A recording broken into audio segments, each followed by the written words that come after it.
This is the Big O Show. This is the Big O Show. Some stupid ass shit, and that's pretty much what Channing Crowder just did on the pivot. He said some stupid ass shit. All right, how you doing, my man? You doing all right? You're calling me stupid ass shit? Is that what you're saying? No, Channing Crowder. I mean, on can I chime in on that real quick? Why would you say you don't leave future for Russell Wilson? What kind of? Here's what I think he was trying to say and didn't really articulate it or expand on it enough. But I'm pretty sure what Channing meant was that if you're the type of woman who gets attracted to that type of guy, it's strange that you would go from your attraction being to that than to somebody who's, to use Channing Crowder's words, square like Russell Wilson, because you have shown that you're attracted to the other type of guy. Or maybe you learned your lesson and you don't want to be with a scumbag anymore, and you don't want to be with men that don't treat women right. So you go meet a decent man, a man that's going to treat you like a real woman. You know what I mean? And you go with Russell Wilson. I'm not sure if Channing Crowder has any logic in his life, but Ciara made logic in her life. Like, yeah, but no, I don't think he meant anything. Anybody that attracts themselves to Future, you're probably a low budget bitch. Damn. Let's just call it like we see. Okay, but Big O, to me, it wasn't taken as a shot to Russell Wilson. It was a statement on the. No, he's called him square and all. Oh, come on, yeah. When you call him square, come on, man. You know, it's just like, what are we, dude? What are we in the 1980s now here? What are we? And he wasn't even around for that. Okay, square. Maybe you didn't like the term, but I didn't take it as a shot at Russell Wilson, more so as a statement on this. This is a type of guy that woman has been attracted to, so it's strange for her to go to somebody who is so the complete opposite. But let's talk Dolphins instead. He was making fun after of him and that crazy girlfriend that unfortunately he had, that had the crazy face during the draft and all that. I mean, come on, dude. I mean, everybody has bad relationships. Everybody meets somebody that they kind of regret going out with or having a relationship or even married to or whatever. Give me a break. Russell made his mistake and he moved on and he found what looks like a fantastic woman in Ciara. I mean, but it's like a weird controversy that I was like, really, dude? Like, you're defending Future? That there's nothing to defend there. He did, but he didn't defend Future. That's my point. He did. You don't leave a good enough job of fully explaining. You don't leave Future for Ciara, for Russell. You don't leave Future for Russell. If that's the type of guy that you're attracted to, which obviously you were, because that's how you wound up with him. That's how I took it.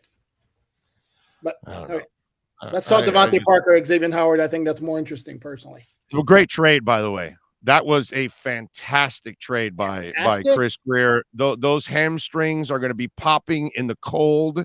If he couldn't keep them loose in the heat and humidity of South Florida, woo! Oh man, I don't wish it on him. Yeah. I'm just saying. I'm just talking. It's, you know. I certainly wouldn't go as far as to call it fantastic. I mean, if it's the best you could do in terms of a return, okay. You can get a whole lot for him. Third rounder's pretty good, man. You just third rounder next year, which by definition becomes a fourth rounder, and you threw in a fifth, so you kind of basically just dump Parker if you're going to get technical. And it's basically tells me that, first of all, when Chris Greer is saying last Wednesday, I see a role on his team. It's a third rounder, not a fourth rounder. You don't get to draw it up however the hell you want. They pick the player in the third. I understand the value of it. The value of it when you have to wait a year for it. That's not me saying it, Big O. That's like all of the NFL people. That's basically how they do. People say, "Oh, you got to wait a year." Who gives a shit when you got to wait, dude? A third rounder's a third rounder. This year, next year, 5 years from now, it's still a third rounder. It's not a fourth rounder in any way, shape, or form. You're not picking in the fourth round. You're picking in the third. So this doesn't make any sense. What, because you got to wait a year? We'll agree to disagree. I'm just talking about in terms of the value. We'll disagree. Are we going to argue that they didn't get a whole lot for him? We're taking a shot at the thing just because you got to wait a year? That doesn't make any sense. By the way, great job on your article. I did not realize, I talked about it earlier. They have none of their picks. Yeah. All of their picks left are from other teams, and they've traded every one of their original picks in the last couple of years. That is a crazy stat, dude. That was good. That was good. Yeah, it's like amazing. It's completely amazing. No, it's completely crazy. And right now, whether they have four picks, Yeah. I'm going to guess they're going to make like a third day trade to, throw the, what do they have? The four. No. What do They got a third, a fourth, and 2 sevens. Okay, like maybe like a trade a fourth for 2 sixes or a fourth for 2 fifths or something like that. I could see them doing that because it would surprise me. But going back to Parker, I don't think it was a big return. It was a salary dump. Let's be honest with it about it. And here's the other issue too. I clearly understood that, as I wrote, that he was fourth on the depth chart after they signed Cedric Wilson, which is not the same as saying he's the fourth best wide receiver on that team. Because when he's healthy, to me, no offense to Cedric Wilson, but DeVante Parker is better than Cedric Wilson. Okay, and I know you're going to come back to me as like, well, he's never healthy. Completely different players. I don't disagree with that, but the bottom line is Wilson's here to play. Parker can't play Wilson's role, and Wilson obviously can't do what Parker does. Right. Obviously, because they're two completely different receivers. And I think it's kind of what I told you also, that if you're going to keep Parker, you're basically in this offense. It's kind of Gesicki can do all of that, and then if not, you just gamble with Preston Williams also and see if the light goes on for the kid. And if it doesn't, then that's it. You move on. But a lot of the stuff that you're going to do with Parker in this offense, you probably can do with Gesicki. It's probably what the experiment is. Yeah, I could see that. But again, because the rest of the guys are built differently. Correct. Cedric, Tyreek, and Waddle. Right. So there's a method behind what he's trying to do, and it's not really about big targets and alley-oops downfield. That wasn't really in the San Fran offense. That really wasn't what McDaniel has been drawing up for the last few years. So those elements really didn't exist. So why would we think they're going to last here? Well, and certainly not at $8 million a year if you don't play special teams. No, and then you and I discussed that there was no way they were keeping him. No, and I was going back to the Chris Greer comments from last week, which was basically in parentheses, I haven't gotten any kind of offer yet, so that's why he's going to have a role on our team. Where all logic told you all along that there's no way he was back in 2022. I'm a little bit disappointed what they got back in return personally. The fact that they traded him to New England. He's not going to become Wes Welker again because it's apples and oranges. I know some people have I mentioned it because it's her historical precedent, but the last time the Dolphins traded a wide receiver to New England was Isaiah Ford. And that's exactly what's going to happen again. We're going to school him again. Parker's not going to be much. He'll break down plenty, and they'll end up with a beautiful third-round pick out of it. If I give you over under 50 catches for Parker in 2022, you take the under. I'll take it. Okay. Under. We'll see. Under. In that offense, under. Yeah. That's what I'm going to go because I don't think he'll be very healthy in that cold weather. Well, he better catch him early in the first couple of months. Once November rolls around in December, that those hamstrings are going to tighten up like crazy in that freezing ass weather, dude. I'm going to push back.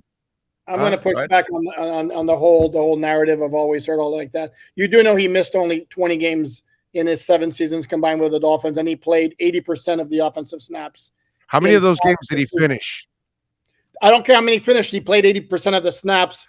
I know, but it's a deceiving stat. It's a deceiving stat because there were plenty of games where he got hurt in the middle of a game, and he was useless the rest of the way or out or whatever. But it shows like he played the game, but he really wasn't a factor. But he had this. The perception of him is a whole lot worse than the actual reality when it comes to his injuries. And now, having said that, the last thing about Parker though is from New England's standpoint. Considering that they're on the hook for, I think it's 5.7, whatever, the next 2 years. It's nothing, and they had such a crying need for a wide receiver. To me, it's a great trade from their end. And from the Dolphins' end, you cleared up some cap space. Yeah. Although their track record overall is that they're not really good at fixing that problem, actually, to be honest with you. The wide receiver has been a complete horror show since Randy Moss and Welker left, pretty much. Right. Right. And Welker was a trade.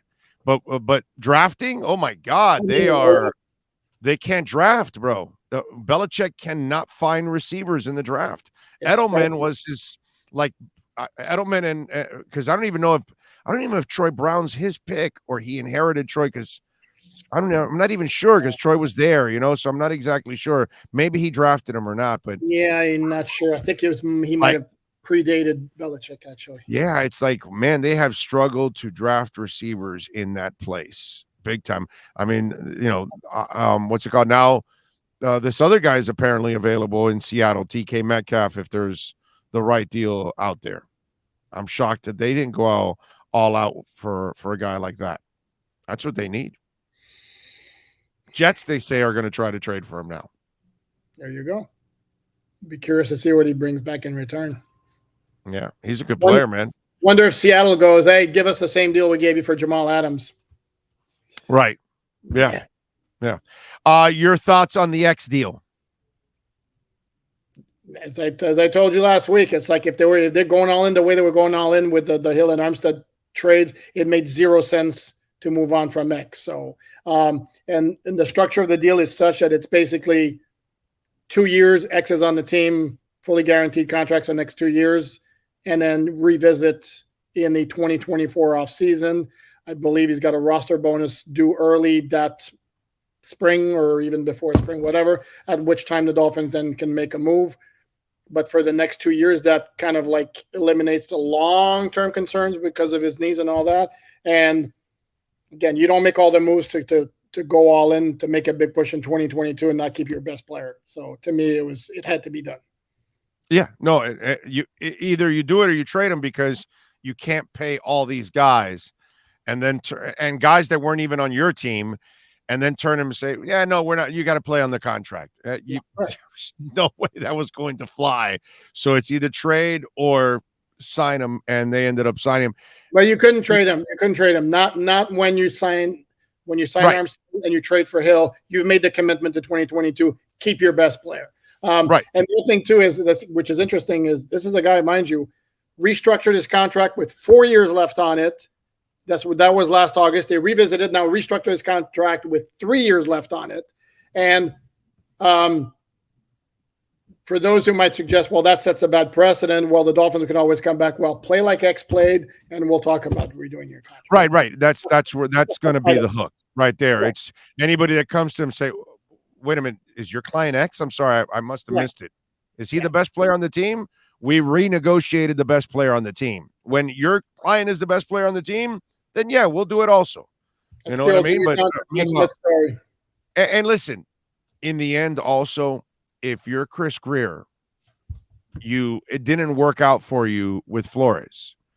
Well, if you want to make sure that Mike McDaniel succeeds early on, you might want to keep the best player on the team for the easier transition, because if you eliminate X, and it's like what I told you, it's Iggy, it's a draft pick, and some veteran, all three battling to replace X. And maybe you do, and maybe you don't. And then it becomes a real problem for the new coach. So I think for peace of mind purposes early on here in this transition, and like you said in this deal, at least for the first 2 years, that'll give you time to go do something. There you go. Now at least you give that peace of mind to your coach. Yeah, and the other point that needs to be made also is Chris Greer scored big points with the other players on the team and with other agents by living up to his word when they agreed to the restructure in August. Part of it was a promise to revisit the contract after the season. Completely lived up to it, and reworked the deal again. So that's going to score points with the other players on the team and the other agents as well. Okay. I talked about this on Saturday's show when all of this happened. What do you do with Iggy now? Because if you're stuck with him for 2 more years, you guaranteed Byron Jones the money. So I can guarantee you that Byron Jones probably is also on this team for 2 more years because of by accelerating cap hits now by doing what you just did. So I think you're both guys are at least locked in for 2 more years until you start. I think one of them will go in 2 years. That I guarantee you because of salary issues. Yep. But Iggy, the time will run out. So either you find another position for Iggy right away, or you want your other draft pick that you were talking about. I say Noah Igbinoghene will be a trade bait option in the draft at the end of the month. Agree or disagree? Yeah. It's an interesting proposition. My only concern there is why would you keep him? You can't develop him anymore. Why can't you develop him anymore? You can't play him in games. You can develop him in practice, and that's not developing. That's not. Oh, big O. But don't give me that. I don't like that. It's not developing. Nobody learns in practice, bro. But you're also assuming, my man. You're also assuming that there will not be any injuries at some point. So chances are he's going to get a couple of games, and I'd rather keep him and try to develop him in practice, no matter how much you want to poo-poo it, than just throw him away for a 7th round pick. Just because you don't. Oh no! I disagree with you. Now you went Cuban on me. See, now you went Cuban on me. You exaggerated. Okay. What are you going to get for him right now, Big O? They would never move him for nothing less than a 3rd or a 4th rounder. I bet. You're not getting a. I don't even think a 4th rounder. I think they would only move him if somebody else that liked him also wants him, but obviously for a 2nd or 3rd rounder. If not. If it's one of those 3rd day picks, they'll keep him and develop him like you say. But I think if they can get some kind of a 2nd day pick, I think they would trade him. I really do. I don't know if somebody out there would be willing to give it to him. They're not getting a second day pick. Probably not. Probably not. Probably not. But you're not going to trade him for a 3rd day pick after investing a 1st rounder. That doesn't make any sense. That's fine. So we're on the same page. Because I agree. If you can get a 2nd, if somebody throws you a 2nd or a 3rd for him in a heartbeat, I don't even let you finish the sentence. But I would be shocked if that happens. So I'm not just dumping them at this point. I've seen other players traded for the same and played a lot more on the field and showed a lot worse over time. So guys have been traded where they're talented, but they need a new spot. They need a new place. So I think he will be on the trade block. Will they trade him? It'll be difficult. I agree, but I think they will try to trade him. So the follow-up to that is, who else could be on the trading block outside of Iggy?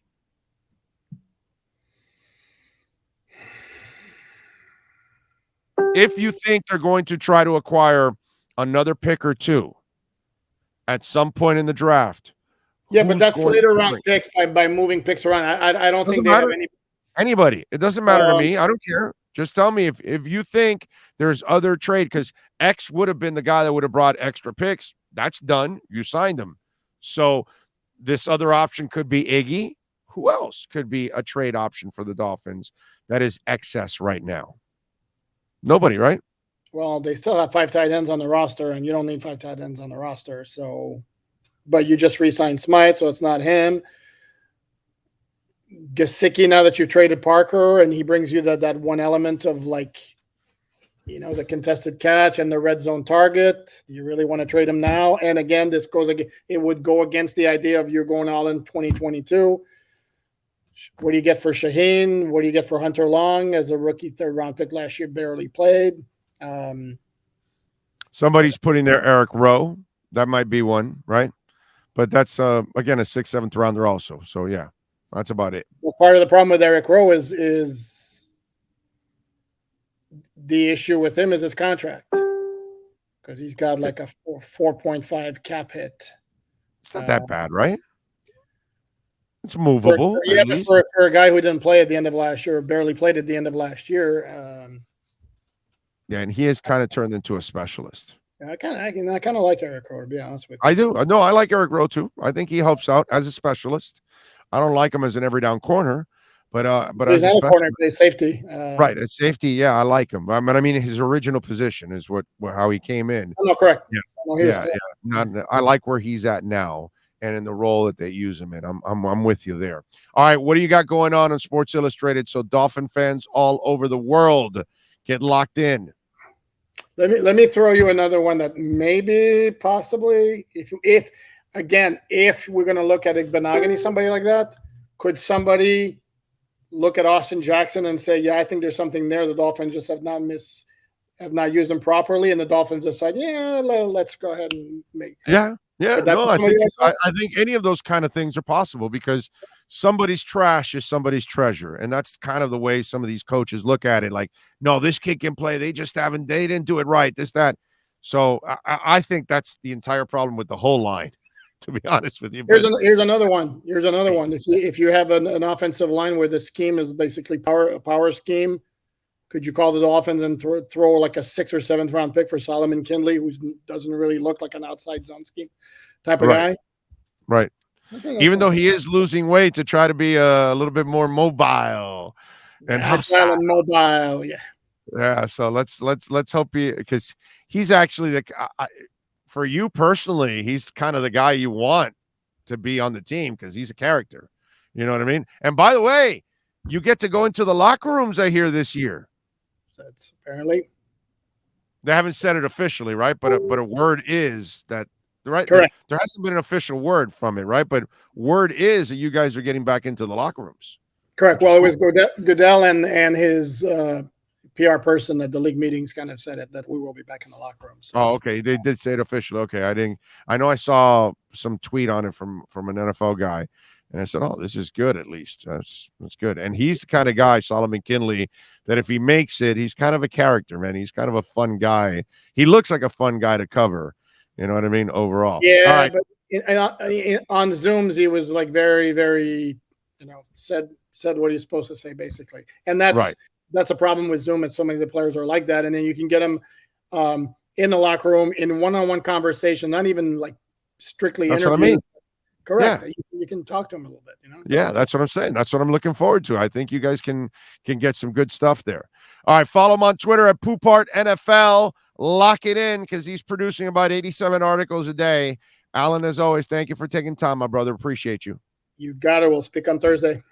You got it. There you go. Alain Poupart, baby, and our Sports Grill Miami Dolphins report.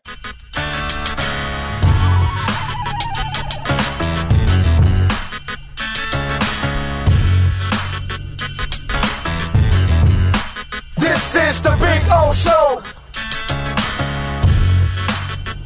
This is the Big O Show.